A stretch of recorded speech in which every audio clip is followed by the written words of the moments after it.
بسم الله الرحمن الرحيم. السلام عليكم ورحمة الله وبركاته. عاوي وحا فرحad weyn iyo sharaf labadaba in dadka Soomaaliyeed ee ku nool dalka UK ma dhihi karo magaalada London waayo dad badan oo halkan soo istaagay iyo kuwa wajiyadooda aan u jeedaba waxay ka yimaadeen London banaankeeda. dadka Soomaaliyeed oo sharafta leh oo rag iyo dumar isugu jira oo caawi waqtigoodii iyo wixii ay qabsan lahaayeen danahoodii u soo huray in halkaan ay ugu soo dhaweeyaan oo barnaamijkan aadka u quruxda badan oo soo wada diyaariyeen dadka aan aadka u jecelnahay kulli anigu waa jeclahay kooxda qayladaan iyo kooxda qayladaan iyo kacdoonka ka hortaga qabyaaladda oo aan xubin ka ahay xubin baan ka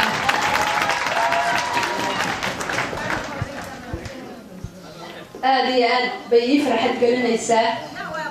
fursaddan in la isiiyo iyo munaasabadan sidoo kale waxaan ku faraxsanahay inaan meeshan kula kulmo dad badan oo micno leh oo qarankan Soomaaliyeed micno u leh oo uu ka mid yahay ra'iisul wasaarihii hore ambassadorka iyaga hadda waxaan rabaa inaan siiyo magac uu leeyahay title uu leeyahay geesi nabad ka shaqeeyay wax badan oo soo saaray ambassador Nuur Xasan Xuseen Nuur Cabde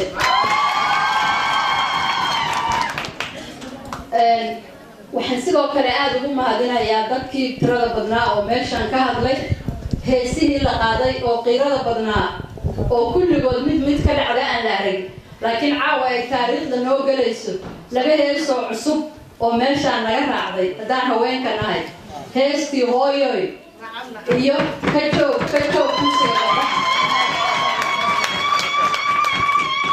oo Ustaad Axmed Naaji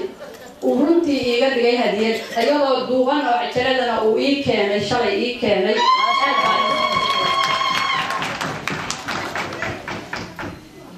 waxaa la ii soo jeediyey dadkii hadlay ammaan badan oonan anigu lahayn gaar u lahayn wixii aan qabtay oo soo qabtay haween Soomaaliyeed oo dhan baa iska leh waxaa wax ka qabtay oo leh anigu keligay ma lihi haween kuwa dhintay oo qabri ku jira Ilaahay jannatul firdaws ha geeye iyo kuwa hadda nool baa hawshaas lahaa oo qabtay taariikhda iyo magacana ayagaa leh anigu waxaan ahaa wajigoodii ku helayay abaalmarinada caalamka oo la siinayo marka taas waxaan u hibeynayaa dhammaan haweenka Soomaaliyeed oo dhan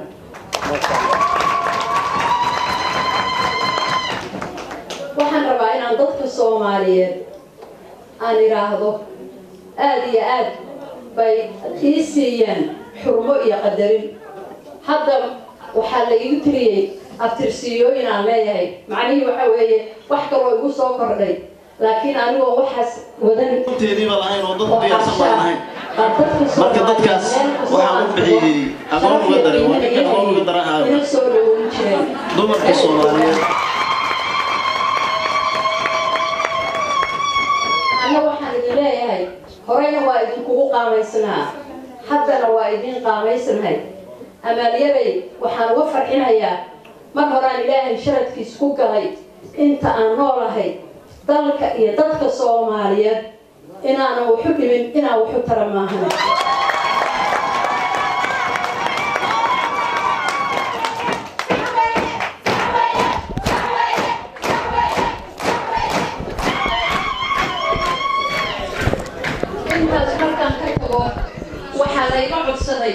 inaan ka hadlo dalkii waxay ila tahay in dadkii aad loo wada ogyahay waxa ka jira dad badan waa tageen oo farxadii hordhacan ugu tageen oo ka soo noqdeen dad badanna qalbigay ka rabaan inay aadaan wararkuna dadka Soomaalida wax badan baa u fududeeyay oo waa la iska warqabaa jacaylka dalka la jecel yahay baa qof walba ku xiray inuu ogaado marka horta wax badan idinkuma seegana oo waa la wada ogyahay hase yeeshee mar haddaad iga codsateen anna aan dalkii ka imid oo hal seetimaan aan soo moogahay waxaan rabaa inaan idin idhaahdo meeshaas waxay taallay rajaa taallay dadka Soomaaliyeed rajay lahaayeen rajo waxay ka lahaayeen nabad buuxda inay dib ugu soo noqoto rajo waxay ka lahaayeen dawladnimo Soomaaliyeed oo taabo gasha in la helo rajo waxay ka lahaayeen dalka Soomaaliyeed musiibo cirka uga timid dhagxaan soo daadatay iyo duufaani ma burburin dadka Soomaaliyeed baa gacmihiisa ku burburiyay oo wixii aan haysanay annaga iska daadinay annaga iska daadinay dadka Soomaaliyeed waxay rajo ka lahaayeen in Ilaahay garansiiyo oo garansiin doono dadka Soomaaliyeed inay dib gacmahooda dalkooda ugu dhisaan ayagu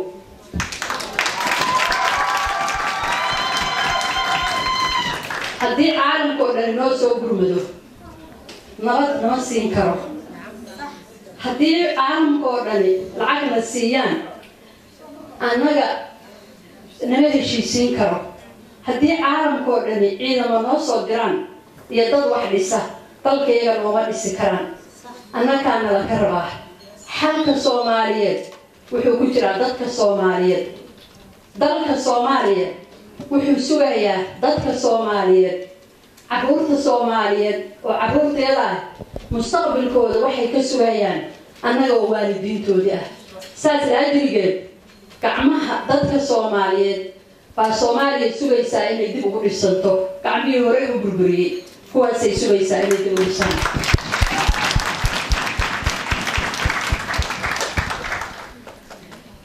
dawladda maanta jirta anigu kama ihi kaliya marwadii uu qabay ra'iisul wasaaruhu laakiin waxaan ka ahay dadkii Ilaahay ku galaday dawladnimadan inay timaado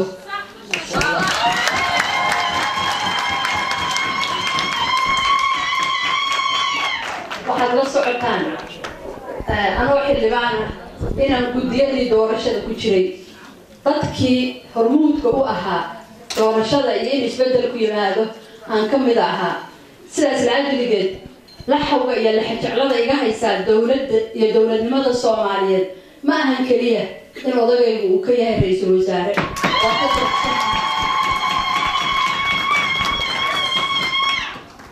dadka Soomaaliyeed meel ay joogaanba waxaan leeyahay dadku waxay ka noolaadaan qalbiga iyo rajada waa la dhintaa waana la dhimanayaa maalin walba wax waa dhacaan oo qaraxiya waxay ka dhacaan meelaha aan loo malaynin waxa aan ka codsanayaa waxa weeye rajada yaan nala ka dilin annaguna aanan iska dilin yaa rajadu naga dhiman rajada hadday dhimato waxba nooma harin weliba waxaan hadalkaas si gaara u sii leeyahay dadkiina micnaha weyn oogu fadhiya oo qurba joogta aniga qurba joogta qiimooyin badan baan hayaa marka laga tago xanta dhexdeeda waxaan isku xamarno marka laga tago laba wax oo muhiim ah bay dalka u yihiin marka hore waxay ahaayeen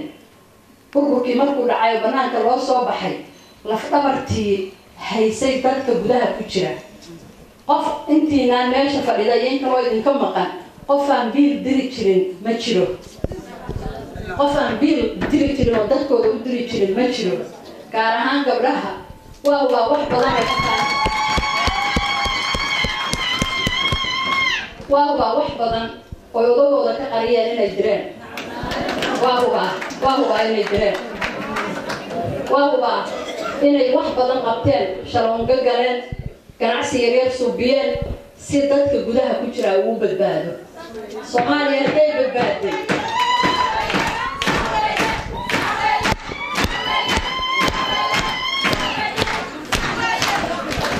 dadkeedii u soo baxay oo banaanka u soo aaday oo gaar ahaan haweenku hormuud u yihiin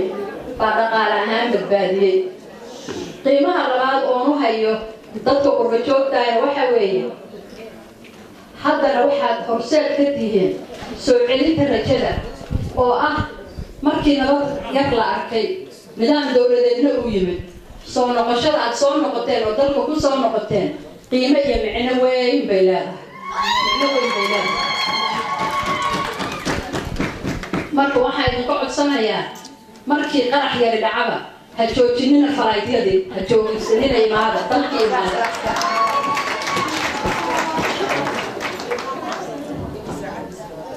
Doctoressa Carab waxaan ku raacsanahay oo runtii ii tiri caawa fariin aan rabay inaan gudbiyo waxay tahay fariintaas sida iyagu u tiri aan u sii faahfaahinayo qof walbow qofkii dhaqtara kii ganacsadaha kii ciidana iyo kii shaqo kala qabtaba qof walbow contribution-kaaga waa loo baahan yahay dhakhaatiirta ha caawimeen gabdhuhu gabdhaha ha caawimeen weliba waxa ugu dhibka badan oo dhibka ugu culus ku nool waa hooyooyinkii ayagoo waxay ku nool yihiin magaalada xamar barakacayaal ah oo haween ah hooyo walba inta dareen aad ilmahaaga u leedahay ogaada ayagoon hooy lahayn oo waxay siisa aan hayn bay ilmaha kula jiraan geedaha hoostooda ama teendhooyinka hoostooda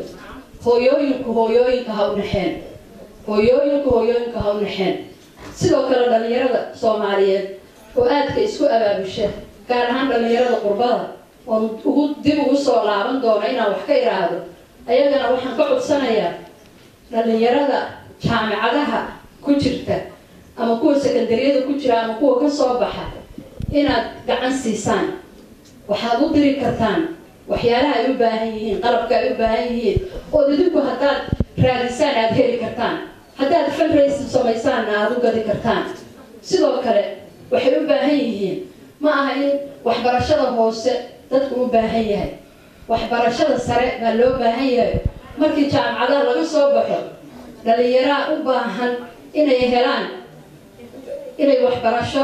banaanka ugu soo baxaan oo helaan fursado waxbarasho banaanka waad heli kartaan waad u raadin kartaan taasna waxaan aad idinkula dardaarmayaa dhalinyarada waxbaratay oo gudaha ku jirta inaad doorkiina ciyaartaan oo u raadisaan inay helaan scholarships ay helaan sidoo kale ganacsatadu waxa weeye ganacsatada gudaha ku jirta oo wax badan qabata wax badanna leh wax soo saar creativity tan banaankuna inay la xiriiraan qof walbow meeshii aad wax ka geysan karto ka geyso dalkan wax kale oo dhan waa ka burbureen waxa uu soo haray dadkii baa haray dadkaana laga rabaa dalkooda inay dib u dhisaan arrinta aan rabo caawa inaan hoosta ka xariiqo wax ka iraahdo waxa weeye markaan hadlayno haweenka waa u mahadnaqnaa waa xusnaa culimaadudiinka waa xusnaa odayaasha waa ka hadalnaa cid walba doorkooda waa siinaa siyaasiyiinta waa siinaa waxaa jira meel aanan ka hadlin mustaqbalka dalkuna uu yaallo meeshaasu maxay tahay waa dhalinyarada kama hadalno mana dhiirigelino waxaa farxad ii ah in dhalinyaradii kacdoonka la dagaalanka qabyaaladu ay caawa meeshaan joogaan ayaga naftigooda waxay budan yihiin inaan xusno bogaadino taageernana dhalinyaradaasi sida aan ka warqabno idinkuna aad ogtihiin waa dhalinyaro kulligood ku dhashay waddanka dibaddiisa ayaga intay fikireen oo xisaabtameen waxay soo saareen in mustaqbalkoodii la burburiyey mustaqbalkoodiina lagu burburiyey cudur qabyaalad la yiraahdo iyagaa qaatay go-aanka ah inay u istaagaan inay qabyaalada la diriraan iyagaa qaatay cid isku keentay oo abaabushay ma jirto waxaan dadka iyaga waaweyn aan dhihi lahaa aan taageerno dhiiri gelino gacan siino ayagana waxaan dhihi lahaa mustaqbalkiina ha u ogolaanina in qabiil burburiyo annagu kaayagii qaatay qabiil annagu mustaqbalkayagii soo dumiyey waxaan idinkula talin lahaa la imaada barnaamijyo aada uga dhacsanaysaan mustaqbalkiina dadkayaga waaweyn oo koodii soo cunay mustaqbalka idinkaa leh dalkaana hoggaankiisii idinkaa ah إذن كاره جانك نجد عسدا كوي وحفي عن صوبية جعلادو تاجرة كوي وحن صوبية لا ديرو إسكابيعية حق بادوليدين هأقراننا مستقبل كينا هأقراننا إحنا هكأقراننا مستقبل كينا إلى كتمته ديدا إسكابيعية وإذن كتاجرينا أنت كلام تعلم لها وحيتها قديدو كنا نصيب قارة ويارتين شركة كبير الدونة مقالدان الله قبنا أيوه سوماليا نصيب قارة ويارتين وهي وحال قصبين هيا مقالدان لندن نصيب قارة ويارتين إنت قادتي إنيشتيف كان وتري سوماليا ربنا وحلا قبنا ودولة ديني واحد ضمبا وحن أنت أن كتير arrimahan Soomaaliya laba iyo 20 sano ugu dambeysay aniga iyo dad badan oo halkaan fadhiya wixii aan ka hadli jirnay waxay ahayd in la helo cid Soomaaliya u soo istaagta cid noo soo istaagta waa weynay oo tiraahda arrimaha Soomaaliya aan qaadanaynaa waxaan hadda ka hor kacay dal noo qabtay shir heshiisiineed ma rabo inaan magaciisa sheego ayaa waxaa la yiri dalal kala waxay ku siiyeen ha isku taabanina Soomaaliya ha aadinina faraha uga gubanaysaan maanta way idin jecel yihiin arrimahooda markaad gashaan oo xisaan u suubisaan waa idin cayaan waan idin dirirayaan waa dhaqan dadka Soomaaliyeed laga arkay runtii arrintaasi waxa weeye aad looga yaxiixo idinka waxaan idin leeyahay dalkan aad ku nooshihiin oo magangaliyada idin siiyay dawladdiina idinka aniga dawladdeedii maaha dawladdiina UK baa waxay idin istaagtay inay Soomaaliya kaalmayso waxaan idinka codsanayaa magacii xumaa inaad reebtaan idinka dalka Soomaaliyeed matalaaya intiina dalkan degan baa Soomaalida waxaad u tihiin safiiradii sida aad u dhaqantaan baa nala ku qiimeyn doonaa waxaan idinka baryayaa codsi waa ka weyn tahay waxaan idinka baryayaa inay dadkan raba inay wax nala qabtaan aysan eedin oo aad tustaan in Soomaalidan hadda ama midda UK ama 22 sano kadib dadka Soomaaliyeed uu dhaqankii hore bedelay dad cusub inaan nahay inaad naga bixisaan wajigaas baan idinka codsanayaa oo dadka tustaan wax bedelaan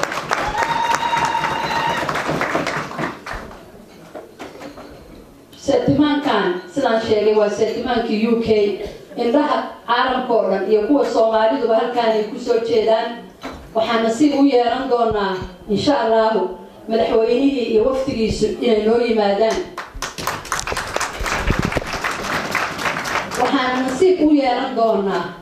inaan isugu nimaadno xaflad aan ku soo dhaweynayno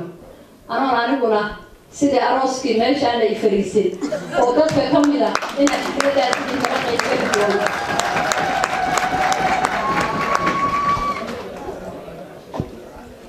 marka waxaan rabaa in setimaankan siduu u noqday setimaankiini uu noqdo setimaan ka bedelan setimaanadii hore dhaqan ka bedelan la muujiyo midnimo la muujiyo mas'uuliyad la muujiyo Soomaalinimo la muujiyo inaad dad matalaysaan la muujiyo gaar ahaan haweenka waxaan ka codsanayaa arrintaas inay hormuud ka noqdaan dhalinyarada kacdoonka la dagaalanka qabyaaladda iyo kooxda qayladhaana waxaan ka codsanayaa heeso qiirageliya dadka inay tiriyaan inta uu gaari karo heesku hadal ma gaari karo waxaan aad idinkaga codsanayaa setimaankaas in xoog loogu diyaargaroobo oo inta nagu soo biiri doonta oo madaxweynuhu u horeeyo aad tustaan dhaqankii hore ka bedelan oo ah inaan wada qaadanay mas'uuliyaddan inaan u istaagno Soomaaliyada aan gacmahayaga ku burburinay gacmahayaga inaan dib ugu dhisi doono taas inay naga go'an tahay inaad tustaan mar labaad waxaan u mahadnaqayaa dadka Soomaaliyeed oo ku nool dalkan UK madaxdooda iyo madaxda jaariyadoodana aad baan ugu mahadnaqayaa waxaan idin leeyahay waxaad tihiin mar walba calaamadda soomaalinimadaa tihiin waxaad tihiin mar walba dadka u taagan markii la yimaado dalkiina inaad tustaan inaad dowladnimadana jeceshihiin dadkiinana jeceshihiin wixii ummadda wax u ahna aad jeceshihiin aad baan idinkugu mahadinayaa aad baan idinkaga hambalyeynayaa aadna waa idin jeclahay anoo xilkaan sida iyo anoo xirar sidin iyo anoon sidii doonin intaba waxaan aad idinkaga mahadinayaa sida soo dhaweynta iyo soomaalinimada iyo qiimaha mar walba aad qof ahaan iigu haysaan aad baan u mahadsantahay